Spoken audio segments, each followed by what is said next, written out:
Hello everyone, कैसे हैं आप सब। एक बार पुनः शिव कोचिंग क्लासेस पर स्वागत है। उम्मीद करता हूं आप सब अच्छे होंगे, मस्त होंगे, बेहतर होंगे, आपकी पढ़ाई बेहतर चल रही होगी।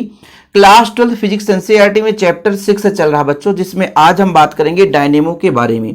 डायनेमो है क्या? एक ऐसी युक्ति या ऐसा उपकरण है बच्चों जो यांत्रिक ऊर्जा को विद्युत ऊर्जा में बदलता है, वो डायनेमो कहलाता है।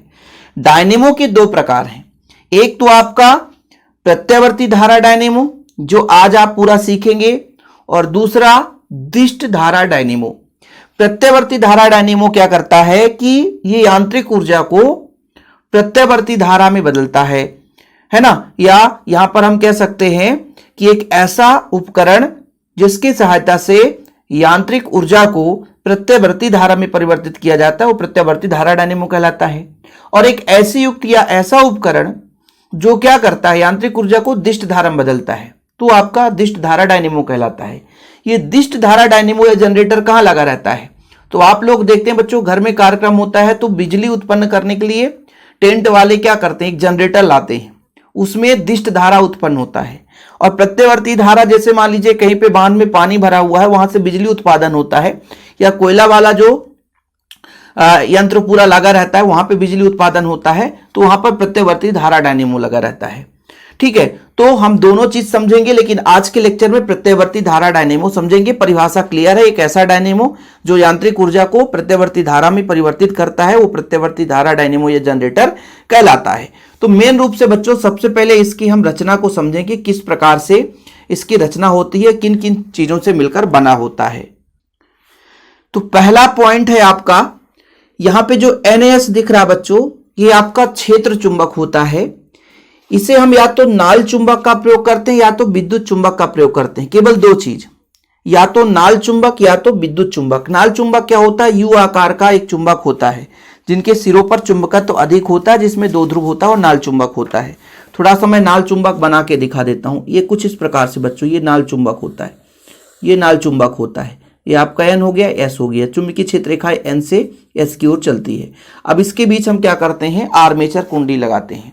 तो पहला भाग इसमें कौन सा बच्चों? क्षेत्र चुंबक N और S, जिससे चुंबकीय क्षेत्र जनरेट होता है। चुंबकीय क्षेत्र रेखाएं N से S की ओर चलती हैं।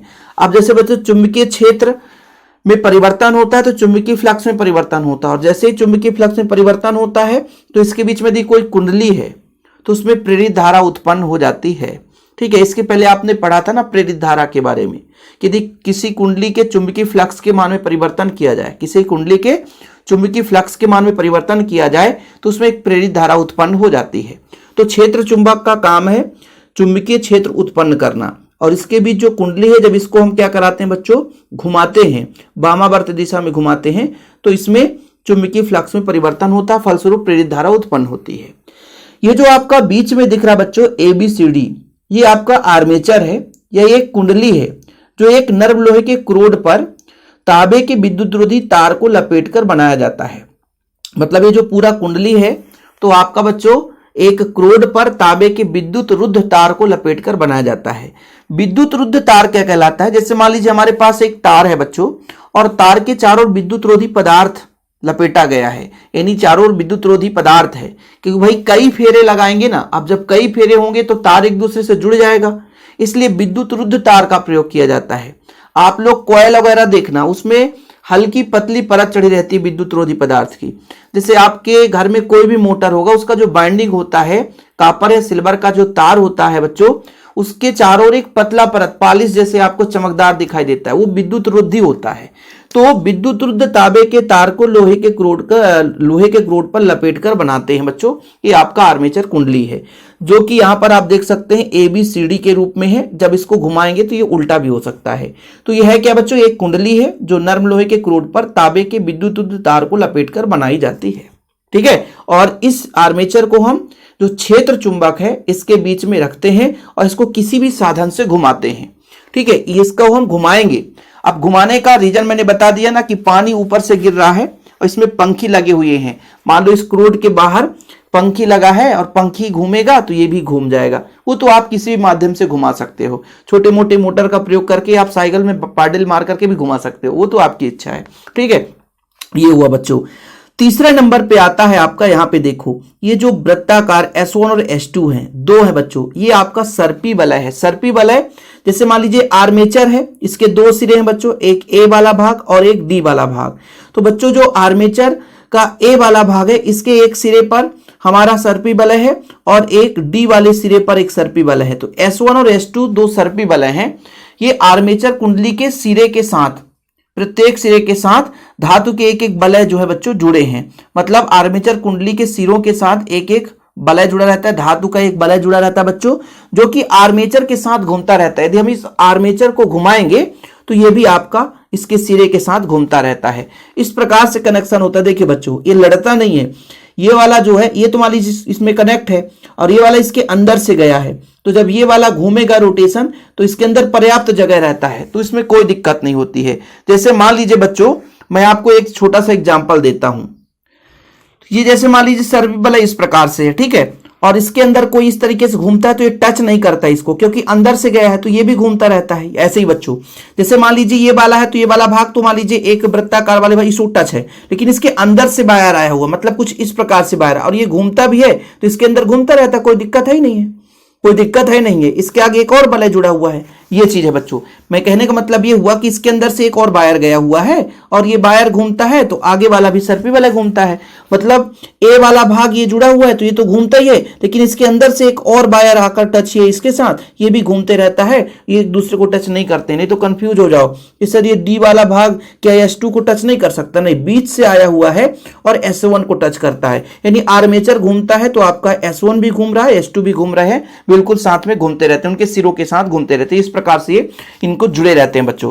यानी आर्मेचर की कुंडली के प्रत्येक सिरा, मतलब एक सिरा और ये दूसरा सिरा, इसके साथ एक वलय जुड़ा रहता है बच्चों, धातु का एक वलय जुड़ा रहता है और ये जो है आर्मेचर के साथ साथ क्या है बच्चों, घूमता रहता है और धुरी के साथ विद्युत रुद्र रहता है। मान लीजिए धुरी से भी इसका कनेक्शन रहता है, लेकिन इसका धारा धुरी में किसी प्रकार से नहीं जाता। जैसे मान लीजिए आपके एक क्रोड है बच्चों, क्रोड में ये मान लीजिए सब कुछ कनेक्शन है, पूरा सेट है ना उपकरण, तो इसका जो विद्युत रुद्र का मतलब है कि इसका धारा किसी क्रोड वगैरह में प्रवाहित नहीं होता है। तो ये ABCD आपका क्या है बच्चों, आर्मेचर है, ठीक है, और इसके प्रत्येक सिरे पर एक एक क्या जुड़े रहते हैं, धातु के वलय जुड़े रहते हैं, जिसे हम सर्पी वलय के नाम से जानते हैं। और आर्मेचर के घूमने के साथ साथ ये भी घूमता रहता है। चौथे नंबर पे बात करते हैं बच्चों ब्रूस। ये B1 और B2 है। इसमें जो भी धारा, ब्रश का मतलब क्या होता है, साफ करना। जैसे आप अपने जूते को ब्रश से साफ करते हो, है ना, घर में कहीं पे कचरा लग जाए ब्रश से साफ करते हो, ऐसे ही इसमें जो धारा आता है उसको ये साफ कर लेता है। और बच्चों जैसे B1 से B2 की ओर और दूसरे स्थिति में B2 से B1 की ओर धारा बहता है। अब ये धारा बहने का क्रम कैसे होगा, तो इसको आपको कैसे समझना बच्चों, तो ये तो आप कब समझोगे, जब इसकी कार्यविधि को समझोगे।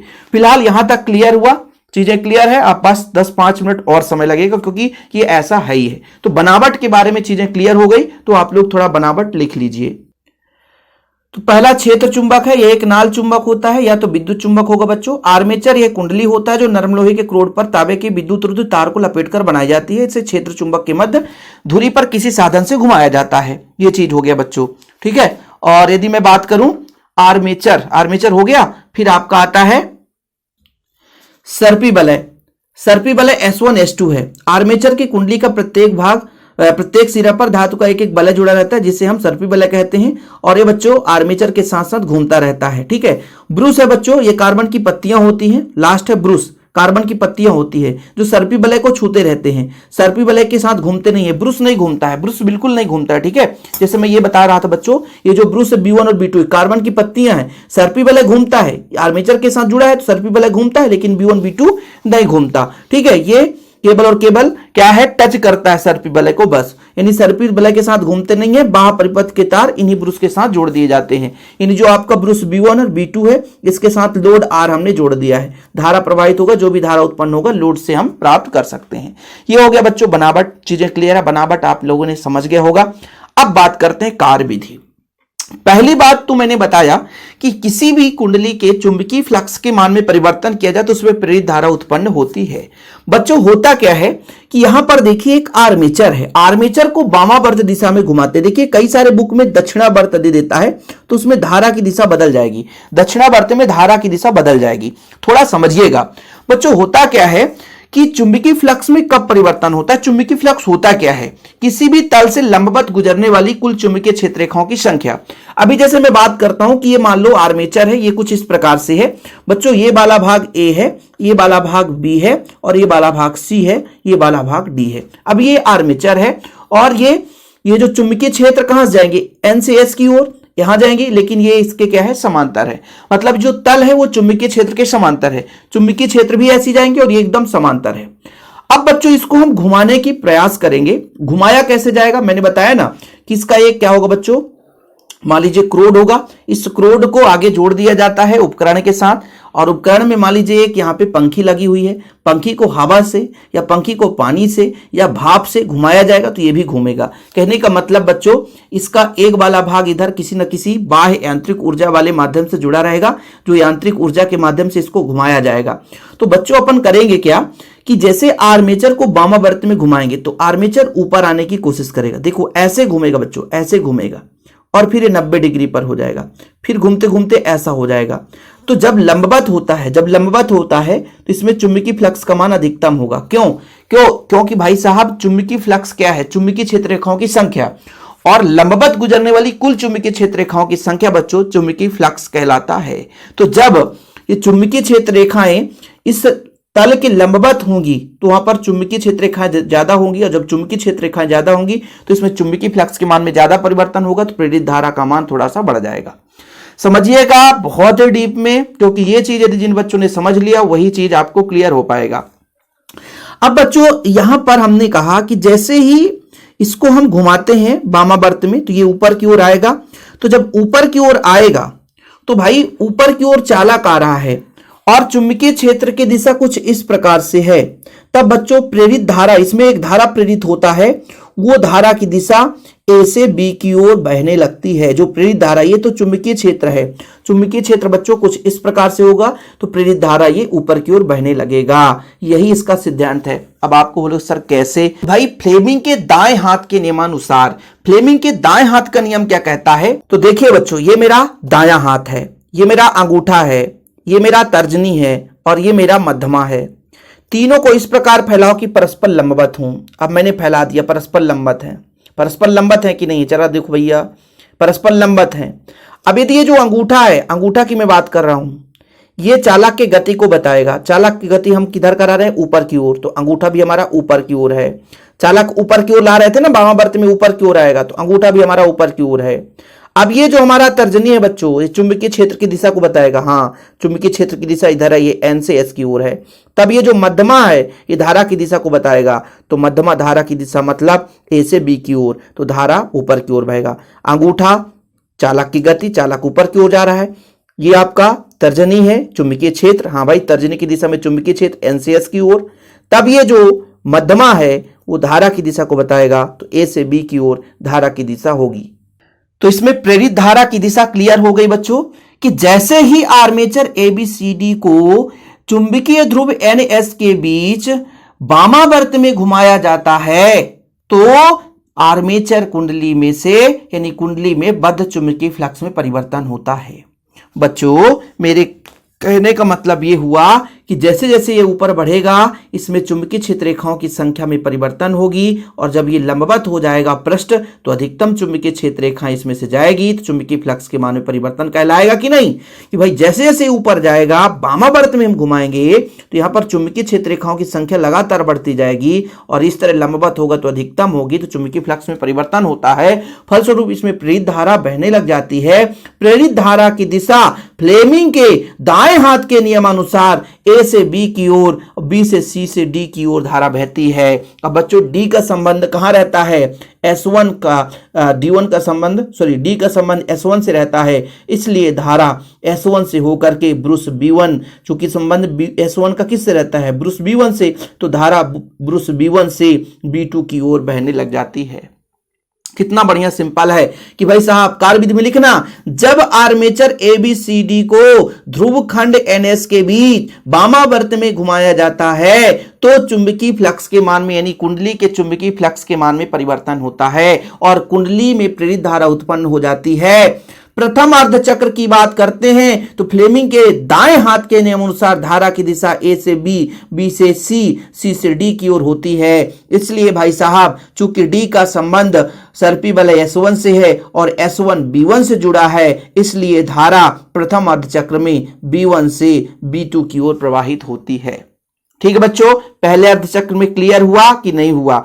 अब द्वितीय अर्धचक्र के बारे में बात करते हैं। भाई साहब ये घूमेगा, ये धीरे धीरे घूमेगा कुछ इस प्रकार से बच्चों, 90 डिग्री पर आएगा और 90 के बाद फिर से ये कम होते जाएगा और 180 पर आ जाएगा। तो फिर यहां पर चुंबकीय फ्लक्स का मान खत्म हो जाएगा।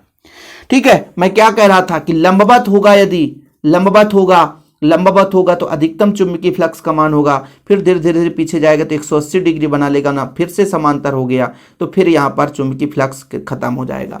अब दिशा बदल गई भाई, अब जो ए बी इधर था अब इधर हो गया ए और ये बी हो गया, इधर बच्चों आपका सी और इस बार डी हो गया। अब इस बार फिर से वही फ्लेमिंग के दाएं हाथ के नियम अनुसार, बाएं हाथ नहीं बच्चों, फ्लेमिंग के दाएं हाथ के नियम अनुसार कि अंगूठा ऊपर की ओर, भाई इसको हम वामावर्त में घुमा रहे हैं तो ये ऊपर की ओर उठेगा बच्चों। अंगूठा ऊपर की ओर है तो अंगूठा, भाई ये दायां हाथ है बच्चों, दायां हाथ, तो अंगूठा ऊपर की ओर है तो ये ऊपर की ओर उठेगा। जब ये ऊपर की ओर उठेगा तो प्रेरित धारा की दिशा फिर से इस बार कहां से आएगी, डी से सी की ओर चलने लगती है। मतलब इस बार धारा की दिशा बच्चों कहां से हो जाएगी, डी से सी की ओर, डी से सी की ओर चलेगी बच्चों। और फिर धारा ए से होकर के S2 पे जाएगी। S2 का संबंध B2 से है, इसलिए इस बार धारा की दिशा B2 से B1 की ओर हो जाती है। यानी प्रथम अर्धचक्र में धारा B1 से B2 की ओर, लेकिन द्वितीय अर्धचक्र में B2 से B1 की ओर होगी। अब आपको लगेगा कि सर ऐसे कैसे हो गया, वही जुड़ा है? नहीं भाई, A जुड़ा था कहां पे, S2 से जुड़ा था, और D जुड़ा था किससे, S1 से जुड़ा था। तो इस बार जो धारा है D से होकर निकलती है, इस कारण S1 से होकर के B1 पे जाती है और B1 से B2 पे जाती है।